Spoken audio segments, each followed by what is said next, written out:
वाटिका animal century में हर महीने 100 से भी ज़्यादा एनिमल्स एडमिट होते हैं इलाज के लिए। हमेशा 250 के ऊपर ऐसे हैं जो भर्तियाँ इलाज पा रहे हैं, परमानेंट देखरेख में हैं। इसमें डॉग, काऊ, घोड़े, ऊँट, पक्षी सबके सब हैं। आप लोग एक टर्म यूज़ करते हैं, adopt, do not shop. Common जो रायपुर के लोग हैं वो कहीं ना कहीं हमको डेली देख रहे हैं, कभी किसी सिग्नल में, कभी कहीं पे रेस्क्यू हो रहा है उसमें, तो उनको पता है कि जानवर अगर बीमार है तो कोई मदद करने आता है। मैं एक मोहल्ले में रहता हूँ रायपुर में, वहाँ के कुछ 8-10 कुत्ते हैं जो मैं जब भी बाइक से जाता हूँ तो भौंकते हैं। ऐसी कॉलोनी बना लेंगे जहाँ पे सिर्फ हम इंसान रहेंगे, पॉश रहेंगे और वहाँ पे कोई जानवर नहीं रहेगा। ये करके हम अपने बच्चों को भी इतना सुपर क्रूएल बना रहे हैं कि वो जानवर देख के मार रहा है आज। उसमें फिर आपको सारी बुरी चीज़ें दिखेंगी, जैसे हाइपर एक्टिविज़म, चिल्लाना, भौंकना, ये सब आपको इंडियन डॉग्स में नहीं दिखेगा। इंडियन डॉग्स चिल है। हाँ। आप अपना काम करो, वो आप चुपचाप बैठा है। हेलो गाइस, तो आज के पॉडकास्ट में आप सभी का स्वागत है। हमारे इस चैनल छत्तीसगढ़ पॉडकास्ट से अगर आपको थोड़ी भी इन्फॉर्मेशन मिलती है, कुछ सीखने मिलता है, तो हमारे इस चैनल को ज़रूर सब्सक्राइब करना। सो आज के हमारे गेस्ट हैं, उनका नाम है कस्तूरी बलाल, जो कि वाटिका एनिमल सेंचुरी के नाम से एक ऑर्गेनाइजेशन रन करती है रायपुर में, जो कि फेमस है डॉग लेडी के नाम से। बहुत सारे एनिमल्स लाइक डॉग्स को भी इन्होंने रेस्क्यू ट्रीटमेंट किया है। तो मिलते हैं हम लोग कस्तूरी बलाल से और बहुत सारी चीज़ों पे बात करते हैं।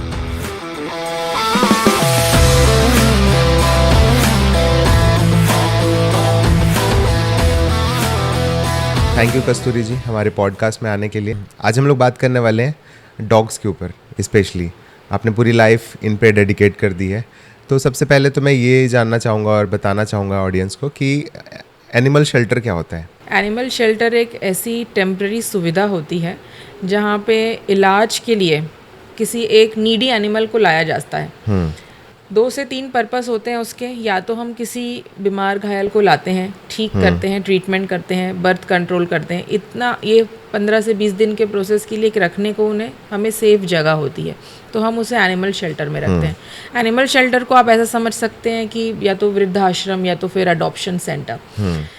यहाँ पे कुछ ऐसे डॉग्स भी आ जाते हैं जो कभी किसी ने अबैंडन कर दिया है और वो किसी का घर पाने के लायक है, स्वस्थ हैं, तो हम इन्हें अडॉप्शन करवाते हैं एनिमल शेल्टर से।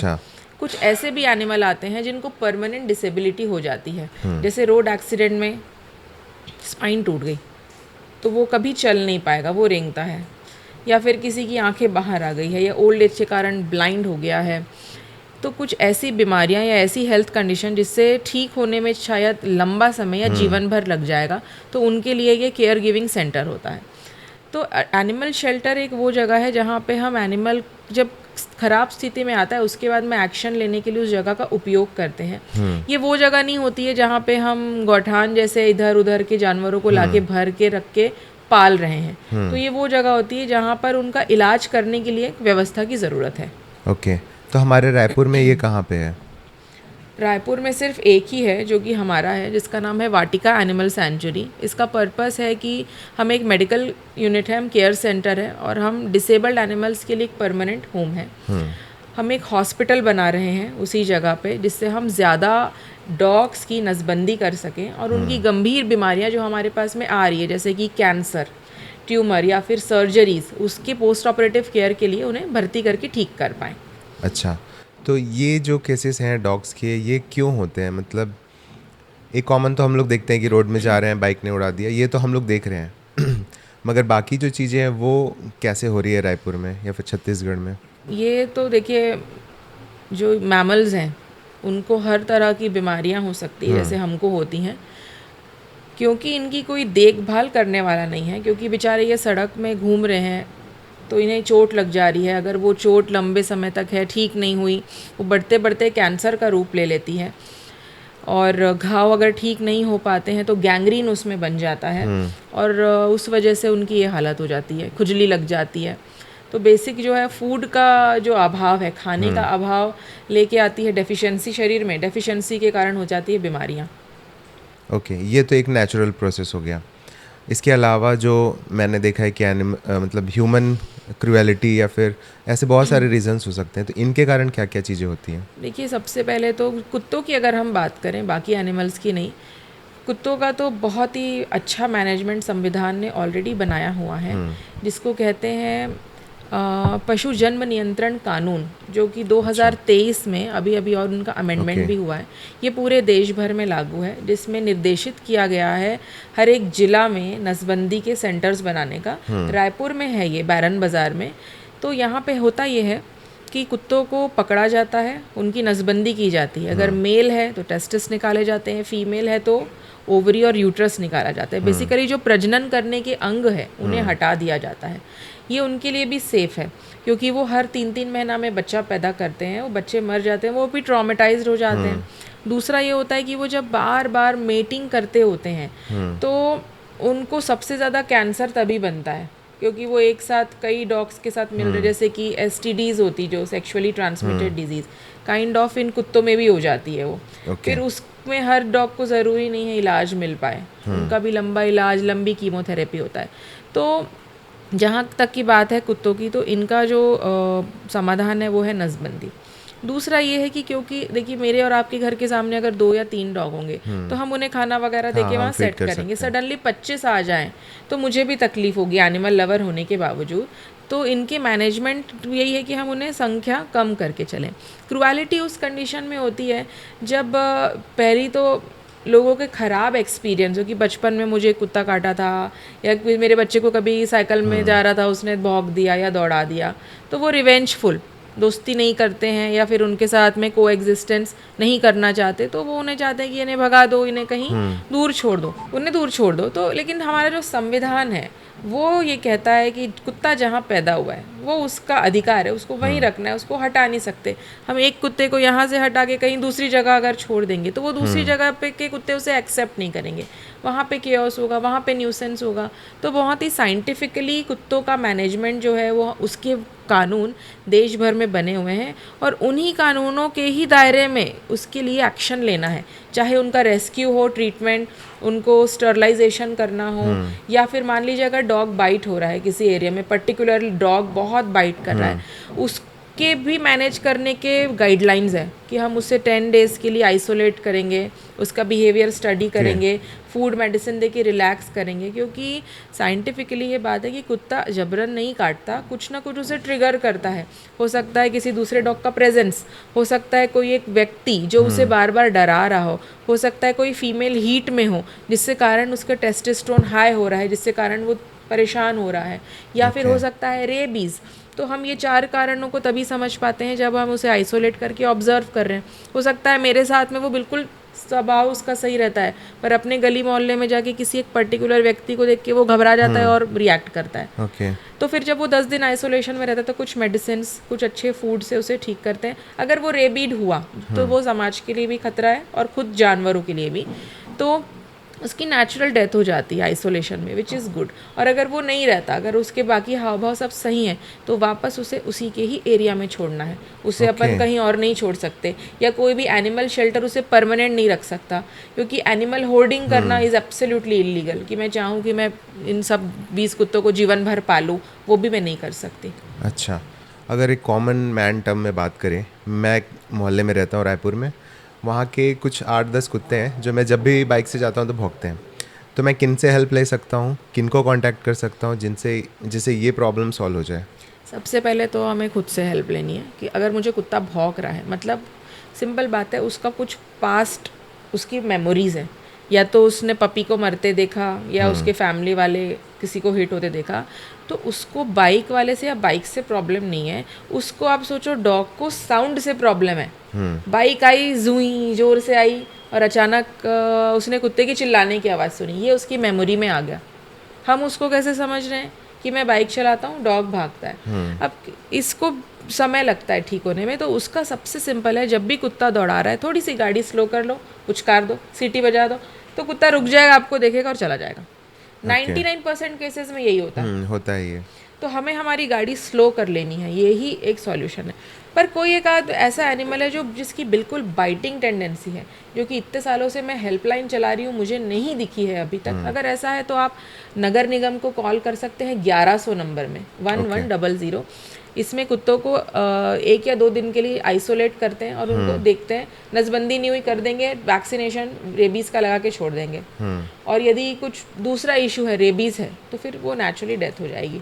तो कॉमन मैन जो है वो 1100 के नगर निगम के नंबर में फ़ोन करके अपनी कंप्लेन या फिर रिक्वेस्ट को रजिस्टर करा सकता है और वहाँ से काफ़ी जल्दी रिस्पॉन्स आता है। Oh great, okay. आपसे बात करके तो लग रहा है काफ़ी अपने पूरा एक्सपीरियंस है आपको और सारी चीज़ें हैं। बिल्कुल, दिन रात सुबह शाम डॉग्स के साथ। हाँ, तो ये स्टार्ट कैसे हुआ? देखिए, मैं एनिमल लवर थी, मैं गांव में रही हूँ, मैं खुद छत्तीसगढ़ की हूँ और खेत खलिहान में रहो तो गाय, कुत्ते, बकरी सब से पाला पड़ता है। तो मैं एज अ चाइल्ड, जब आप एक बच्चे को जब जानवर दिखाओ तो वो डरता नहीं है, वो बेफिक्र होता है। अब सांप भी दिखाओगे तो सांप को उठा लेगा बच्चा, हम उन पे डालते हैं कि अरे ये काट देगा, ये गाय मार देगी। तो बिल्कुल मैं भी ऐसी थी। मेरे पेरेंट्स ने, मेरे मम्मी पापा ने मुझे जानवरों से काफ़ी एक्सपोज रखा। तो मुझे पता था कि एनिमल है और एनिमल को दर्द होता है और हम बुरा बर्ताव करें तो एनिमल को बुरा भी लगता है। हमेशा घर में जानवर रहे, डॉग रहा, तो इतना मुझे अवेयरनेस था। बट इंजीनियरिंग की पढ़ाई इतनी ज़्यादा फोकस्ड होती है, इतनी कठिन होती है कि उस दौरान तो मुझे कभी ये सब का ख्याल नहीं आया। लेकिन जब मेरी एग्ज़ाम का आखिरी दिन था, फाइनल एग्ज़ाम का, तब मैंने देखा किसी ने एक छोटे से पपी को जिसका हाथ पूरा कट गया था रोड एक्सीडेंट के कारण, उसको कचरे के डब्बे में डाल रहा था और वो ज़िंदा था। तो मैंने सोचा यार मैं इसे अस्पताल ले जाती हूँ, अगर वो बच गया तो ठीक है, और 1 घंटा लेट जाऊंगी एग्ज़ाम में तो भी पेपर तो निकाल लूँगी। तो मैंने वैसे ही किया। लेकिन मेरे वापस घर आते तक कॉलेज से वो डॉग बचा नहीं था, मर गया था। तो मुझे बड़ी गिल्ट हुई कि इसको सही मेडिकल ट्रीटमेंट अगर मिल जाता तो ये बच्चा बच जाता। तो मुझे उसके बाद में क्या है, हर गली में, मैं कहीं भी जाती थी मुझे कोई ना कोई डॉग दिख जाता था। तो मैं कोशिश करती थी मेरे फ्रेंड सर्कल से कि मैं पकड़ती हूँ, तुम बैठ जाओ, गाड़ी चला लो। तो कुछ पपीज़ रहते थे, कुछ पक्षी, कुछ बिल्ली, इनको कुछ घाव या चोट है तो मैं घर ले आती थी, इलाज कर लेती थी। ठीक होने के बाद हम छोड़ देते थे। कभी कभी उनका अडॉप्शन भी हो जाता था। ऐसा करते करते कई सालों, 3-4 सालों में 4000 से भी ज़्यादा डॉग्स को मैं अपने घर पर रेस्क्यू करके रख चुकी थी। एनी टाइम 70-75 बीमार केसेस मेरे यहाँ रहते थे। इस विषय में पढ़ाई भी कर रही थी, मैं पार्ट टाइम जॉब कर रही थी, बहुत सारी चीज़ें थी, तो मैं पैरेलल कर रही थी। पर मुझे समझ में आया कि घर से इतना ही पॉसिबल है, एक बड़ा इम्पैक्ट मैं नहीं ला सकती हूँ। अगर मैं चाहती हूँ, मुझे नहीं देखने हैं रायपुर में कुत्ते सड़क में, क्योंकि उनको ना खिलाने का वाला कोई है, ना वो बीमार हो जाए तो उनका रेस्क्यू हो पाता है। तो मैं नहीं देखना चाहती उनको स्ट्रीट में। तो मेरा फोकस नसबंदी है। हमने फिर 2015 में नगर निगम के साथ में मिल के रिक्वेस्ट करके नसबंदी का प्रोग्राम शुरू किया। इसके पहले तो वो उन्हें पॉइजन ही कर रहे थे, उन्हें यहाँ से वहाँ रिलोकेशंस ही कर रहे थे। अब सिटी के कई जगह पे हमने रेंट की जगह, किसी का पुराना गोडाउन रेंट ले लिया, या किसी ने अपनी बंद पड़ी फैक्ट्री कुछ समय के लिए दे दी। हम लोग पहले डूमर तराई में काम किए, देवपुरी में काम किए, पर वहाँ पे लोग बहुत परेशान करते थे। फिर हम थोड़ा अच्छे इलाके में गए, वहाँ पे पढ़े लिखे लोग हमें बहुत परेशान करते थे। तो हम समझ गए ऐसे काम नहीं चलेगा, हमें खुद की जगह चाहिए जहाँ पे हम बिना किसी के इंटरफेरेंस के ट्रीटमेंट पे फोकस कर पाएँ। फिर हम जगह देखना चालू किए, तो फाइनली हमने चंदखुरी में जगह खरीदी और वहाँ पे हम एनिमल्स के लिए हॉस्पिटल अभी भी रन कर रहे हैं, उसमें कंस्ट्रक्शन अभी भी चालू है और 250 से भी ज़्यादा एनिमल्स वहाँ पे भर्ती है, इलाज पा रहे हैं। ओके, वहाँ डॉक्टर्स भी हैं? हाँ, हमारे पास है, और मेजर सर्जरीज़ के लिए अभी हम रायपुर में डिपेंडेंट हैं। हम हॉस्पिटल बना ही इसलिए रहे हैं कि हमारे वेटनेरियंस वहीं फुल टाइम काम कर पाएँ। ओके, सो कैसे कैसे केसेस आप लोगों की टीम, रेस्क्यू टीम देखती है? हमारी ऑर्गेनाइजेशन पर्टिकुलरली 2 एम्बुलेंसेस सिटी में रन कर रही है और हम उन्हीं केसेस को पिक करते हैं जो कि सड़क पे स्वस्थ होने के लायक है नहीं, जो कि काफ़ी एडवांस केसेस होते हैं। ज़्यादातर उसमें होते हैं ऑपरेशन के केसेस, जो कि रोड एक्सीडेंट की वजह से किसी का हाथ कट गया, ट्रेन में पैर कट गया, या फिर रोड एक्सीडेंट में पेट बाहर निकल गया, कैंसर, थायराइड, हार्ट इश्यूज़, लंबी खुजली, या फिर एसिड अटैक, गर्म पानी फेंक देना। ये बीमारियां क्या है, 1-2 महीना से भी ज़्यादा लग जाता है इनको ठीक होने में, क्योंकि इनमें रेगुलर या तो ड्रिप लग रही है, या डेली ड्रेसिंग की ज़रूरत है, या सुबह शाम गोली खिलाना है, सिरप पिलाना है। इनको हम रखते हैं, ठीक ये हो जाते हैं, उसके बाद में नसबंदी करके दोबारा इनके ही इलाके में इन्हें छोड़ा जाता है। ओके। हमारी हेल्पलाइन है, उस हेल्पलाइन 10 से 8 हमारी हेल्पलाइन चालू रहती है। इसमें हर दिन 150 से भी ज़्यादा केसेस हमें रिपोर्ट होते हैं जो बहुत ही सीवियर है, उन पे हम हमारी एम्बुलेंसेस भेजते हैं। कुछ केसेस ऐसे भी होते हैं जो लोगों को गाइड करने से वो भी वहीं पे बेसिक मेडिकेशन कर देते हैं। कुछ हमारी वॉलंटियर्स की टीम है जो ऑन द स्पॉट जाकर भी उनका रेस्क्यू, हॉस्पिटल विजिट कराना, ये सब भी कर लेती है। तो हम वैसा कोशिश करते हैं कि मैक्सिमम हर एनिमल तक ट्रीटमेंट की सुविधा पहुंच जाए। मैं ट्रीटमेंट पे इसलिए भी फोकस करती हूँ क्योंकि मैं चाहती हूँ कि उनका पेन कम हो। वो जिए ना जिए वो ऑब्वियसली मेरे हाथ में नहीं है, पर पेन और सफरिंग हम आजकल का जो मेडिकल इतना एडवांस हो चुका है कि हम उससे कर सकते हैं। तो फोकस हमारा ट्रीटमेंट पे है। आप लोग एक टर्म यूज़ करते हैं, अडॉप्ट डू नॉट शॉप, मतलब अडॉप्ट करिए, खरीदिए मत। जी, ठीक है, तो ये आप लोग क्यों बोलते हैं? अब इसके 2-3 कारण हैं कि लाखों डॉग्स ऑलरेडी सड़क पे हैं जिसको ह्यूमंस डिस्कार्ड कर रहे हैं। उनमें और ब्रीड वाले कुत्तों में कोई अंतर नहीं है। कुत्ते को क्या पता कि वो कौन सी ब्रीड का है। तो हमने उसे, आज हमने जैकेट पहन लिया सीके का, कल हमने डेनिम पहन लिया, तो हमारा बस आउटर चेंज होता है, अंदर से वही हूँ मैं, वही जानवर भी है, वही डॉग भी है। दूसरा पेट रूल, जो पेट ब्रीडिंग ट्रेड रेगुलेट करने के लिए इट्स वेरी इंपॉर्टेंट कि हम जितने भी कुत्तों के बेचने की दुकान आप देख रहे हैं ये सारी इलीगल है, डिजीज़ कैरियर्स हैं। और आप कितने इंस्टेंसेस देखते हैं कि कितने लोग अपने कुत्ते सड़क पे छोड़ देते हैं, कितने हैं जो छत पे बांध के रखे हैं, भूल गए हैं। तो ये तो अब किसी को फ़ोन नहीं कर सकते ना 1962 पे या 112 पे। तो ये क्रुएलिटी का पार्ट है। दूसरा इज़ जब हम एक ऐसा इशू, सोशल इशू की जहाँ बात करते हैं, तो ये सिर्फ नगर निगम की जिम्मेदारी नहीं है, ये सिर्फ NGOs की, एनिमल शेल्टर्स की जिम्मेदारी नहीं है, ये उतनी ही लोगों की भी जिम्मेदारी है। हम जितना एक लाइफ स्पैन 50-70 साल का जीते हैं, आप एक तो डॉग अडॉप्ट करो। तो हमारा सिंपल मैसेज है कि जो बच्चे हेल्दी हैं आप उन्हें अडॉप्ट करिए, उससे स्ट्रीट में कम दिखेंगे, नसबंदी अपना काम करेगी। और दूसरा, अननेसेसरी आपको पालने के लिए कुत्तों के बच्चों को ब्रीडिंग करके पैदा नहीं किया जाएगा। तो हम इसीलिए कहते हैं अडॉप्ट डोंट शॉप। और हमारे पास में बहुत से डॉग्स का अडॉप्शन भी होता है। पपीज़ से लेके बड़े डॉग्स हैं, लोग उन्हें अडॉप्ट करते हैं। जो एक बार किसी ने अगर डॉग अडॉप्ट कर लिया तो उसको अडॉप्शन की अहमियत भी समझ आ जाती है। ओके, अडॉप्शन का भी कोई रूल रेगुलेशन होता है? देखिए, हम जो भी व्यक्ति है उससे एक बेसिक फॉर्म फिलिंग तो करवाते हैं और हम ये चेक कर लेते हैं कि क्या वो अडॉप्ट करने के लिए मेंटली और फाइनेंशियली प्रिपेयर्ड है कि नहीं, क्योंकि ये 15 साल की जिम्मेदारी है, एक वेकेशन का प्लान नहीं है। कई बार लोग गिफ्ट्स दे देते हैं डॉग को, तो मैं कहती हूँ भाई जिम्मेदारी कोई गिफ्ट में देता है क्या? आप तोहफा देते हो, तो 15 साल की जिम्मेदारी मैंने आपको दे दी, आप बोलोगे अरे बाप रे मुझे नहीं चाहिए। 1 महीने के लिए खुश होगा इंसान। हाँ जी, और डॉग ऐसा है ना कि ह्यूमन भी और डॉग भी, इनका स्वभाव चेंज होता रहता है, हर साल अलग है, इनकी फूड हैबिट्स बदल जाती है।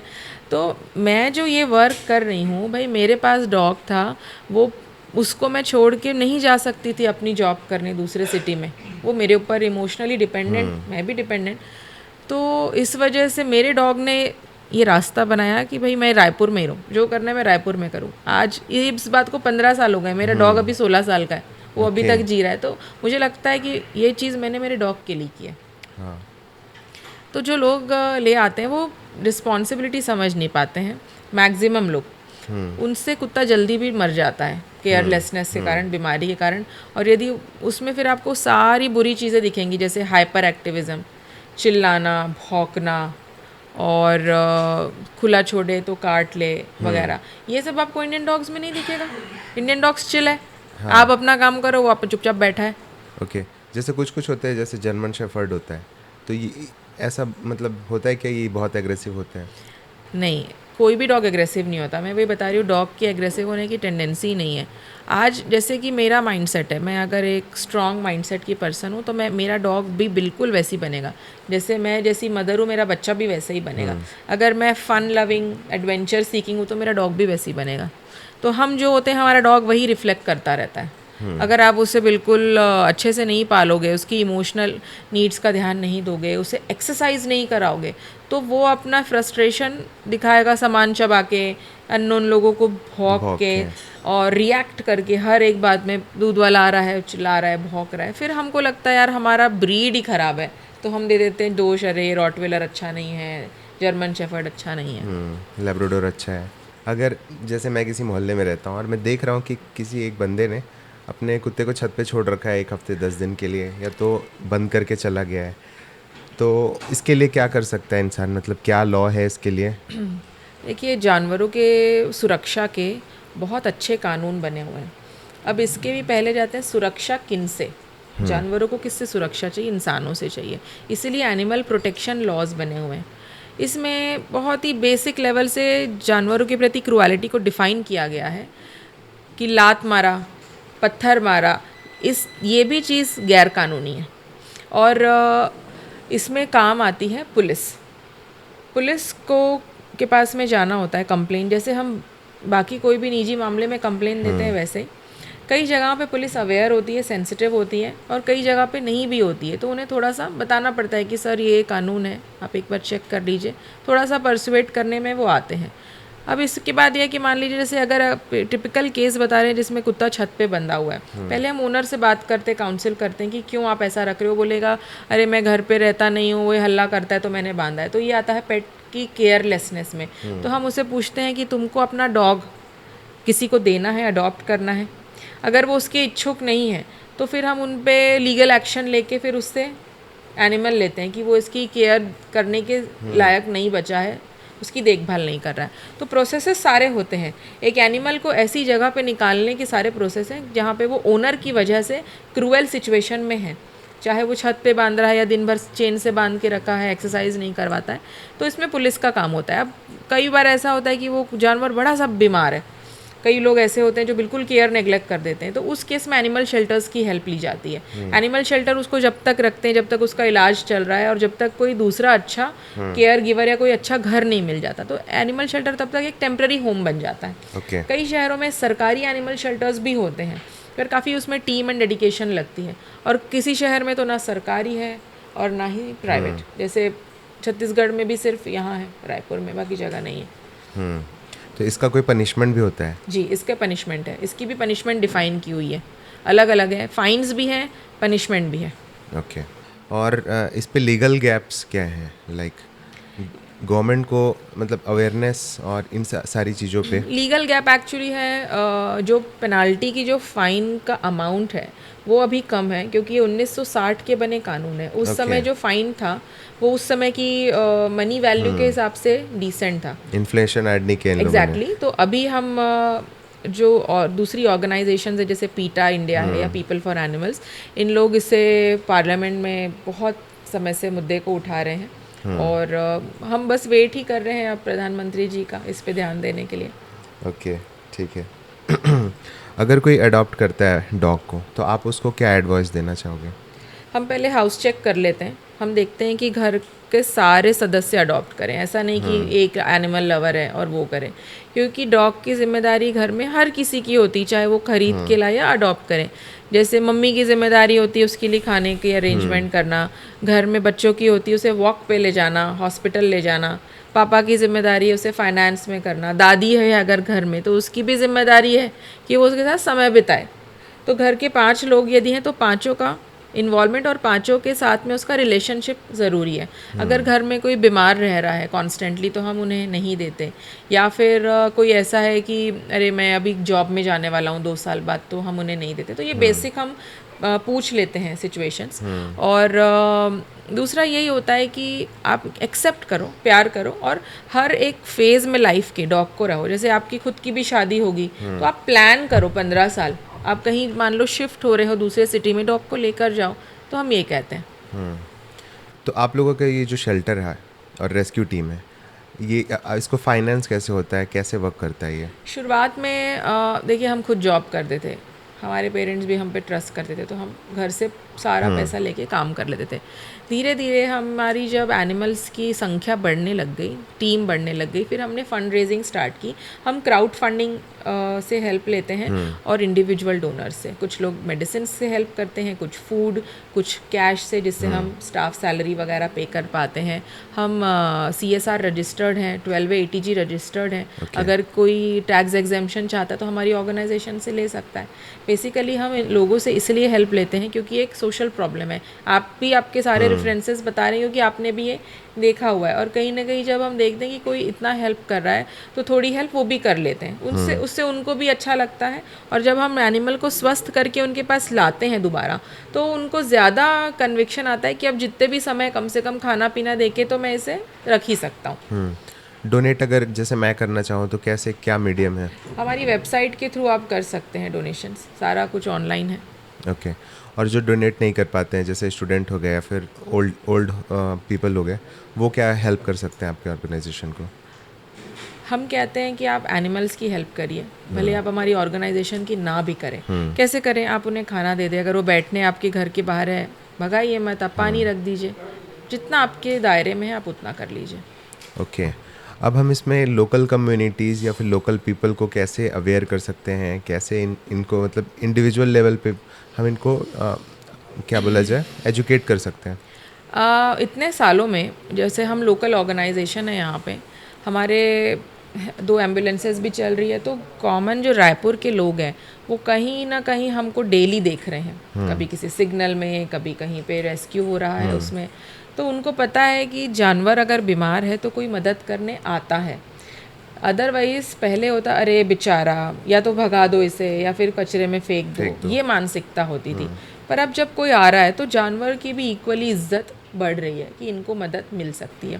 कई दफ़ा ऐसा होता है कि हमारी एम्बुलेंस किसी एक स्पॉट पे नहीं जा पाई, तो उस मेमोरी से लोग खुद लेके हमारे पास आ जाते हैं। तो ये बदलाव हमने लाया है। और आज की डेट में 70 से 80 डॉग्स बिना हमारे लाए शेल्टर आ रहे हैं। ओके। पहले ऐसा होता था कि एक भी नहीं आ पाता था। कई बार एम्बुलेंस दूसरे केसेस में होती है तो दूसरी जगह का एनिमल को लाने में देर होती तो लोग भी ले आते हैं। दूसरा ये होता है कि हम जितना फोकस कर रहे हैं एनिमल्स के इलाज में, ट्रीटमेंट में, हम उतना ही फोकस करते हैं अवेयरनेस में। हम बच्चों पे बहुत फोकस करते हैं। स्कूल के बच्चे हमारे विज़िट पे बहुत आते हैं शेल्टर। दूसरा हमारा मतलब ईयरली अवेयरनेस कैंपेन होते हैं, चाहे वो पब्लिक स्पॉट्स पे हो, मरीन ड्राइव जैसी जगह में, या फिर हम अहिंसा वॉक भी कर लेते हैं। तो उससे हर किसी का एनिमल वेलफेयर में इंटरेस्ट है। कोई डोमेस्टिक एनिमल्स के लिए इंटरेस्टेड है, कोई वाइल्ड लाइफ में है, किसी को वेजिटेरियनिज्म में इंटरेस्ट है। तो अलग अलग जगह के लोग कनेक्टेड हैं। तीसरा is social media. Social media बहुत बड़ा रोल प्ले करता है। हम उन्हें किसी भी एक स्थिति को देखने का एक दूसरा नज़रिया दिखाते हैं जो कि काइंडनेस से जुड़ा है, कि बजाय मैं उसको पत्थर मार के भगा दूं कि वो मुझे काट देगा, मैं उसे 2 रोटी दे दूंगी या बिस्किट दे दूंगी जिससे वो मेरा दोस्त बन जाएगा। तो ये नैरेटिव चेंज करना ही सोशल मीडिया से हम करते हैं। कौन कौन से सीवियर केसेस आप लोगों के पास आए हैं जो आपको अभी तक याद हो या फिर बताना चाहते हैं जो ऐसा नहीं होना चाहिए? वाटिका एनिमल सेंचुरी में हर महीने 100 से भी ज़्यादा एनिमल्स एडमिट होते हैं इलाज के लिए। हमेशा 250 के ऊपर ऐसे हैं जो भर्ती हैं, इलाज पा रहे हैं, परमानेंट देखरेख में हैं। इसमें डॉग, काऊ, घोड़े, ऊँट, पक्षी, सब के सब हैं। हाल ही में जो एक हमारा केस था वो है राजनांदगांव से आया हुआ ऊँट। ऊँट हम देखते हैं लोग फेरी वाले घूम रहे होते हैं, लेकिन अब जब ऊँट काम करने लायक नहीं होता वो उसे वहीं पर छोड़ देते हैं। इतना बड़ा जानवर है, इलाज कौन कराएगा? राजनांदगांव से हमें जब पता चला ऊँट का पैर नाली में फंस के टूट गया था, मालिक ने छोड़ दिया, लटका हुआ था।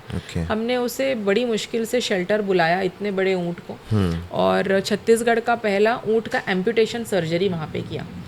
इसकी सर्जरी हुई लगभग 9 घंटे की। अच्छा। और 7-8 डॉक्टर्स की टीम ने मिलके ऑपरेशन किया।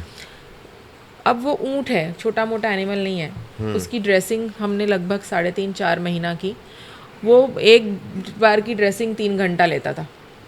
लेकिन जब उसका पैर ठीक हुआ, जब वो खुद से चलता, तो जो खुशी हमें होती, क्योंकि वो जीवन भर चल रहा था दूसरे के इशारे पे, बंधक बन के, लेकिन वो खुद घूमता था, पेड़ों से पत्ती खाता था।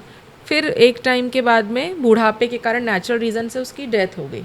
ये एक बहुत ही ऐसा केस है जो मेरे दिल के बड़ा करीब है, मेरी पूरी टीम के। दूसरा है कि सदर बाज़ार में जहाँ पे सोने की गलाई वगैरह होती है, वहाँ पे हमेशा एसिड रखा होता है गलाई वगैरह के लिए। तो सो रहे थे 5-6 डॉग, उसमें एक बच्चे ने आके, 17 साल का था, मैं बच्चा बोलूँ भी कि नहीं उसे, उसने एसिड डाल दिया कुत्तों पे।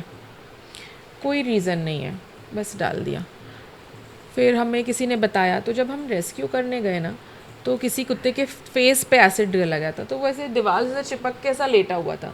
जब हमने उसे उठाया तो उसका आधे चेहरे का मांस दीवार पे चिपक के वो छोड़ के निकला। वो बहुत ही बुरा केस था। हमने FIR वगैरह भी की, जुवेनाइल कोर्ट में हम गए और उस बच्चे को रिमांड होम भेजा, जो कि मैं बिलीव नहीं करती हूँ कि 17 साल के बच्चे को मैं बच्चे जैसा कंसिडर करूँ जो ऐसे क्राइम कर रहा है।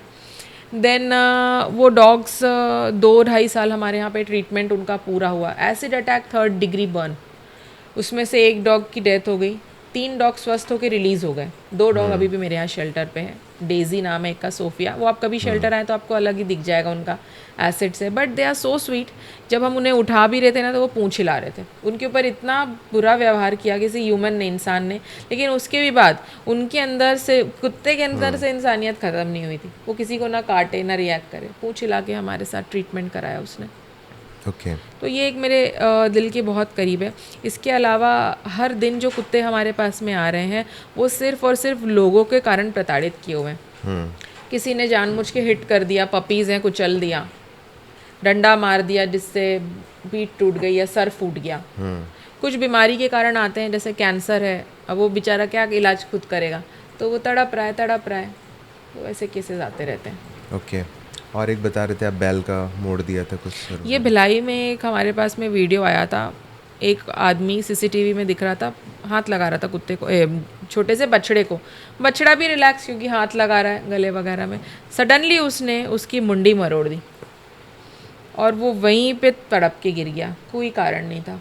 इसके ऊपर काफ़ी गौ सेवकों ने वाद विवाद करके FIR कराई, बट हम ये भूल जाते हैं कि जितना लोगों को डर लग रहा है कुत्तों से, जो कि इंसान के वफ़ादार हैं हर स्थिति में, उससे ज़्यादा भयंकर माइंडसेट के, मानसिकता के लोग सड़क पे घूम रहे हैं, जो कि 2 मिनट सोचेंगे नहीं किसी का मर्डर करने में।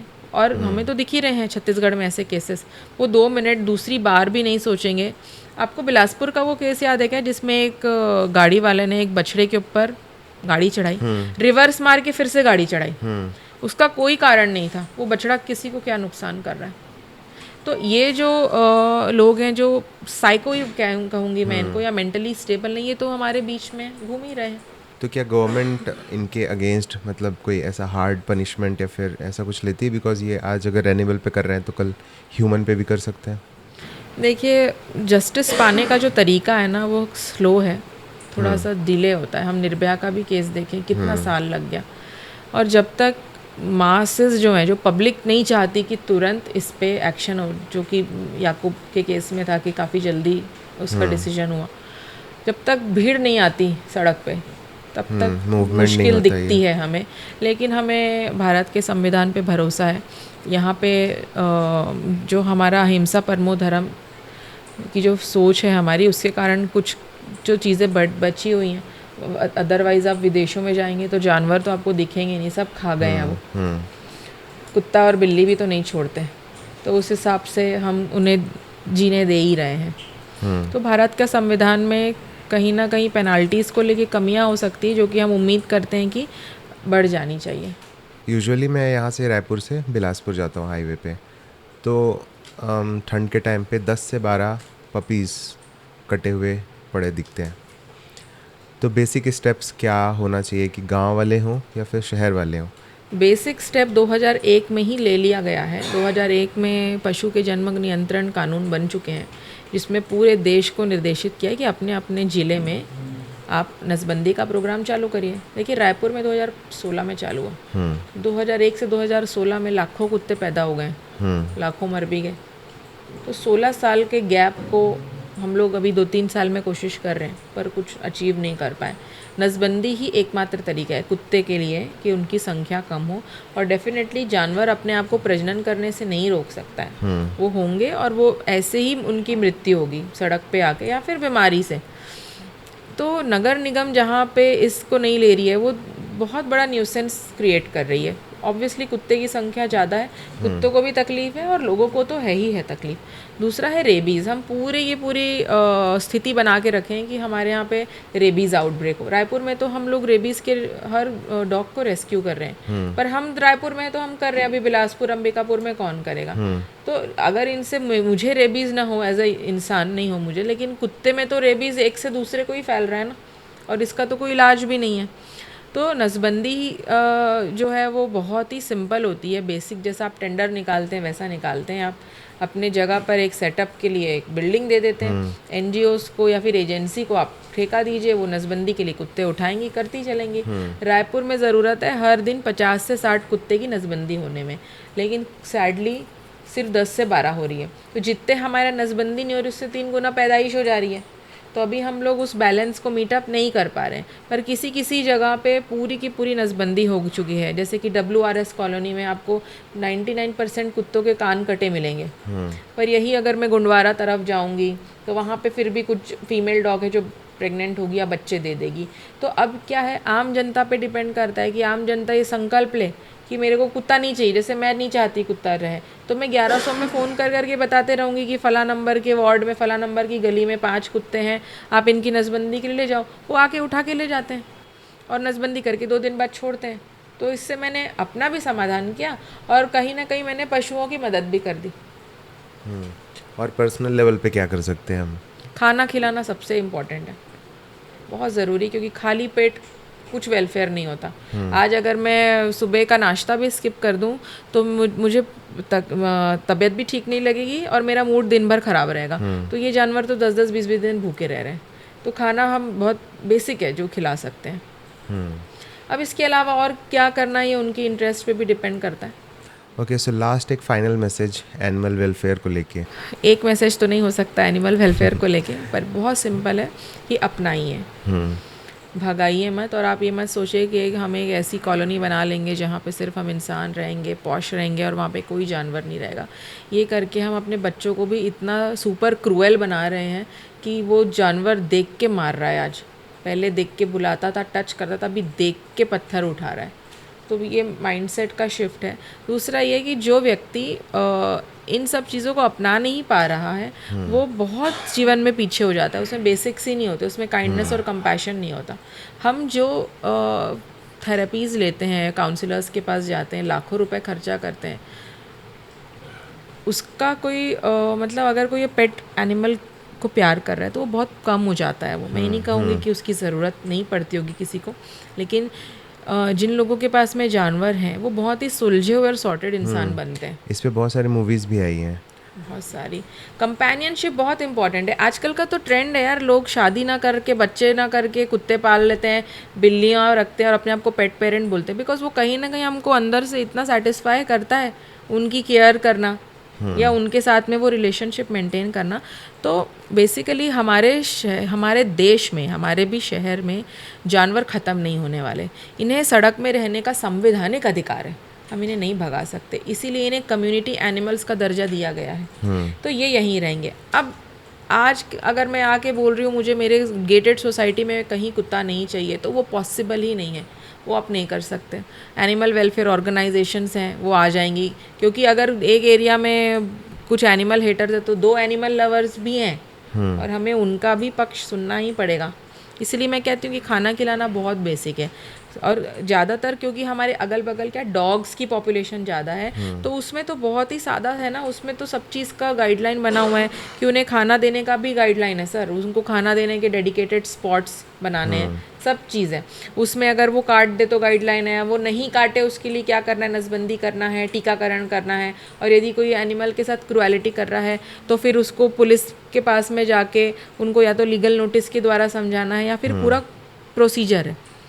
तो हम यही मैसेज दे सकते हैं कि भाई सबसे पहले तो कुत्ते खरीदने बिल्कुल बंद कर दीजिए, पक्षियों को पिंजरे में बिल्कुल मत पालिए। अगर आप किसी भी नेचुरल जगह पे जाते हैं, वहाँ पे जाके बम फटाके फोड़ के हल्ला करके वहाँ की बायोडाइवर्सिटी को डिस्टर्ब मत कीजिए। आप एनिमल शेल्टर्स जगह पे आके टाइम स्पेंड करिए, बच्चों को वहाँ लेके जाएं बजाय ज़ू ले जाने के। बच्चों को जानवर देके हमें एंटरटेन करना है, सिखाना है ना, आप एनिमल शेल्टर आ जाओ, वहाँ पे तो लाइव एक्सपीरियंस मिलेगा, आप छू भी सकते हैं उनको, बजाय कि हम जू लेके जाएं। हम हमारे स्कूल कॉलेज के कैंपसेस वगैरह में जो रह रहे ऑलरेडी जानवर हैं उनको फीड करें। This creates a very good message. जब हम दूसरे सिटी में जाते हैं जो टूरिस्ट प्लेस होती है, वहाँ पे जो कम्युनिटी एनिमल्स के साथ में बहुत फ्रेंडली एटमॉस्फेयर है, तो ये कल्चर का पार्ट है हमारे। हमारा कल्चर ये नहीं है कि हम बिल्कुल अकेले रहें और जानवर अकेले रहें। हमारे यहाँ तो हर त्यौहार में एक जानवर का महत्व है, तो हम अपनी रूट्स भूल के कहीं नहीं जाने वाले। डॉग्स को लेके लोगों के मन में क्या मिथ्स होते हैं? मैंने ये देखा है उनको कुछ अवेयरनेस ही नहीं है। जहाँ पे अवेयरनेस नहीं होती वहाँ पे धारणाएं होती हैं, और धारणाएं कभी भी अच्छी नहीं होती है। मोस्टली धारणाएं नेगेटिव होती हैं। तो एक कॉमन मिथ है कि स्ट्रीट डॉग्स में को रेबीज़ होता है। तो रेबीज़ कोई बीमारी नहीं है जो वो कैरी करते हैं। रेबीज़ एक वायरस है जिसके वो चपेटे में आ जाते हैं। जैसे कोविड, हर इंसान कोविड लेके नहीं घूम रहा है, उसको वो कैरी करता है, या तो वो उसमें बच नहीं पाता या तो स्वस्थ हो जाता है। रेबीज़ का ये कहानी है कि उसमें वो बच नहीं सकता, उसका मरना निश्चित ही है। तो स्ट्रीट डॉग्स को रेबीज़ नहीं होता है, लेकिन रेबीज़ इन्फेक्टेड कुछ डॉग्स होते हैं जिनको आप अलग से पहचान लोगे। उनके हाव भाव बदल जाते हैं, वो सांस नहीं ले पाते हैं, वो पानी नहीं पी पाते। सबसे कॉमन हाफते नहीं, हाफना बहुत सारी सिचुएशंस का हो सकता है थक के हाफे, पर वो बेसिकली वो आप उन्हें खाना भी खिलाना चाहो तो हमें ऐसा लगता है कि उसने गले में कुछ फंसा लिया है, वो इनटेक नहीं कर पा रहा है। तो रेबीज़ में हमें लगता है जितना हमें डर लग रहा है, हम ये नहीं समझ पाते कि उसको रेबीज़ में कितनी तकलीफ़ हो रही है। उससे सिंक्रोनाइज नहीं हो पाती बॉडी, उसको दिखना बंद हो जाता है, सर में तेज़ दर्द होता है, और इन सब की वजह से वो उसकी बॉडी इम्बैलेंस होती है। पर उसका जो शक्ल है, हाव भाव, उसकी आई बॉल्स आप देख के समझ जाओगे कि ये डॉग नॉर्मल नहीं है। तो ये सबसे बड़ा मिथ होता है। दूसरा ये होता है कि कुत्ते, इनको तो बीमारियां लगी हुई है। तो अगर बीमारियां जिन कुत्तों को है, आई एग्री, क्योंकि वो सड़क पे हैं, उनकी देखभाल नहीं होती, तो किसी को बीमारी हो सकती है। किसी को खुजली लग सकती है, किसी का बाल झड़ सकता है, किसी को कमज़ोरी हो सकती है। पर अगर फूड मेडिसिन रहे तो वो नॉर्मल रहेंगे।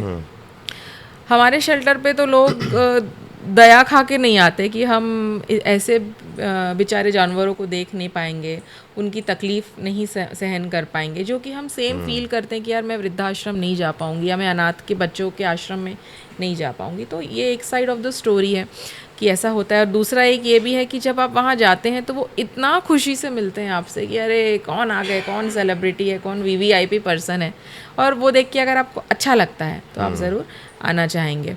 और तीसरा ये होता है कि ये ट्रेनेबल नहीं है, लेकिन इतने मैंने अभी तक 10,000 से भी ज़्यादा स्ट्रीट डॉग्स की हैंडलिंग की हुई है, तो मुझे लगता है एक तो ये वेल मैनर्ड है किसी भी पेट डॉग से। दूसरा ये इतना ऑब्जर्वेंट है, ये आपको शेक हैंड भी करेंगे, ये आपके इशारे भी समझ रहे हैं। आप उठे हैं तो वो देखेंगे कि कौन है आपके अगल बगल। ऐसे कई बार होता है ना कि हम रात में वॉक करते हैं और अगर हम किसी कुत्ते को खाना खिलाते हैं तो वो पहले से ही सिक्योरिटी गार्ड बन के हमारे आगे पीछे घूमता है, और अगर कोई दूसरा कुत्ता है तो पहले ही उसे भगा देता है। मेरे वाला तो रोड तक छोड़ने जाता है पूरा। कुछ लोग आगाह करते हैं, कुछ लोग अपने कॉलोनी में अपने आप को बिल्कुल मतलब ड्यूटी करके रखते हैं, आर्मी के लोग ऐसे कमांडो समझ लेते हैं, और एक गाय बैल कुत्ते को नहीं आने देते। तो Indian dogs are super smart. In fact ये इतना स्ट्रीट स्मार्ट होते हैं कि इनको ह्यूमंस की नीड नहीं होती। और यही जब किसी के घर का कुत्ता अगर गलती से बाहर निकल जाए तो क्लूलेस है कि करना क्या है, कई बार होता है। और कई बार अगर इन डॉग्स को रोड वगैरह पे छोड़ देते हैं तो इनको कुछ नहीं मालूम होता, इसलिए हिट हो जाते हैं, या कोई भी प्रोटेक्शन नहीं जानते खुद का, तो ये कोई कुत्ते इन्हें परेशान करते हैं या काट वगैरह भी देते हैं, ऐसा भी होता है। तो मिथ्स लोगों ने ये बना के रखी, जिसको अपनाना नहीं है उसके लिए तो हम बहुत मिथ बनाते हैं। ये सेम वही सिचुएशन है जो लोग लड़कियों की प्रोग्रेस के लिए भी मिथ बनाते हैं। तो कोई इसमें अंतर नहीं है। हम ये देखते हैं कि आपका जो ये सोचना है ना, ये सिर्फ कुत्ते के लिए नहीं है। आप as a whole human being ही, आप एज एन इंसान ही बहुत ही छोटा माइंडसेट लेके चल रहे हो हर चीज़ के प्रति, तो फिर जानवर उसमें कहाँ बचे। कई लोग कहते हैं कि यार पता नहीं ये अच्छे से रखते ही नहीं है पेट डॉग को। तो मैं ये ऑब्ज़र्व करती हूँ, वो अपने लाइफ के किसी भी एस्पेक्ट में अच्छे नहीं हैं। वो अपने घर वालों को भी इक्वली सता रहे हैं, फिर वो जानवर है तो वो उसे भी सता रहे हैं। अगर मेरे घर के आसपास 5-6 डॉग्स हैं, मैं खाने में उनको क्या दे सकता हूँ? देखिए, सबसे पहले तो अगर आपके घर के पास 5-6 डॉग है ना सर, तो ये 20-25 हो जाएंगे, नसबंदी करा लीजिए 1100 पे फ़ोन करके। सबसे पहले ये करिए। मैं कोरबा में रहता हूँ। हाँ, कोरबा में स्टार्ट करवाना पड़ेगा, वो भी नगर निगम से हो जाएगा। यदि रायपुर में है, अगर आपके घर के आसपास में ऐसे कुत्ते हैं जिनके कान नहीं कटे हैं वी शेप में, मतलब नसबंदी नहीं हुई है, आप 1100 में फ़ोन करके नसबंदी और रेबीज़ का टीकाकरण प्लीज़ करवा लीजिए। ये फ्री का है, वो लोग आके लेके जाते हैं, 2 दिन बाद ऑपरेशन करके छोड़ देते हैं। खाने में हम उन्हें कोई भी वेजिटेरियन फूड दे सकते हैं।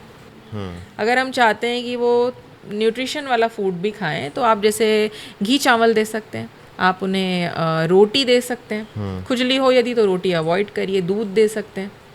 घर का खाना आप जो भी देंगे वो बेचारे सब खा लेंगे। ब्रेड दूध भी दे सकते हैं। अगर कुत्ते को खुजली हो रही है तो आप थोड़ा सा गेहूं से बने हुए चीज़ों का इस्तेमाल कम करें। खुजली ठीक हो गई तो फिर कर लीजिए।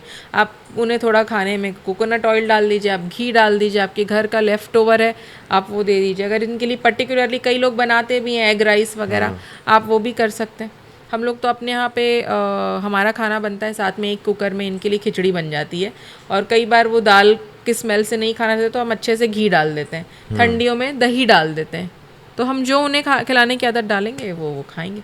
और आपको पता है, देखिए हम जब नसबंदी पे इतना फोकस क्यों कर रहे हैं, कुत्ता अगर नसबंदी नहीं किया हुआ है तो वो न्यूसेंस करता है, वो भौंकता है, वो ज़बरदस्ती एरिया को गार्ड करता है। वो फीमेल आ गई तो फिर दूसरे कुत्ते को आने नहीं देगा। उस बीच में कोई बच्चे या हम जैसे लोग आ गए, हो सकता है उन्हें भौंक दे, दौड़ा दे। जब हम नसबंदी कर रहे हैं तो हम उनके जीने का एक बहुत बड़ा पर्पस उनसे ले रहे हैं, अपनी संख्या आबादी बढ़ाना। अगर हम उनकी नसबंदी करें तो उनके पास में सिर्फ 2 काम है, खाना और सो जाना। हम तो यही चाहते हैं कि तू चुपचाप रहे, आराम से रहे। और जिस कुत्ते का पेट भरा है ना, वो मेंटली सेटिस्फाइड है। उसको फिर फर्क नहीं पड़ता कौन आ रहा है कौन जा रहा है, वो शांति से रहेगा। और कुछ दिन बाद नेचुरल रीज़न से उसकी डेथ भी हो जाएगी, जो कि अच्छा भी है क्योंकि वो सड़क में बेघर है। और जब तक वो कुत्ता जी रहा है उसकी ज़रूरत हमको है, क्योंकि अभी ये प्रॉब्लम का सॉल्यूशन हुआ नहीं है।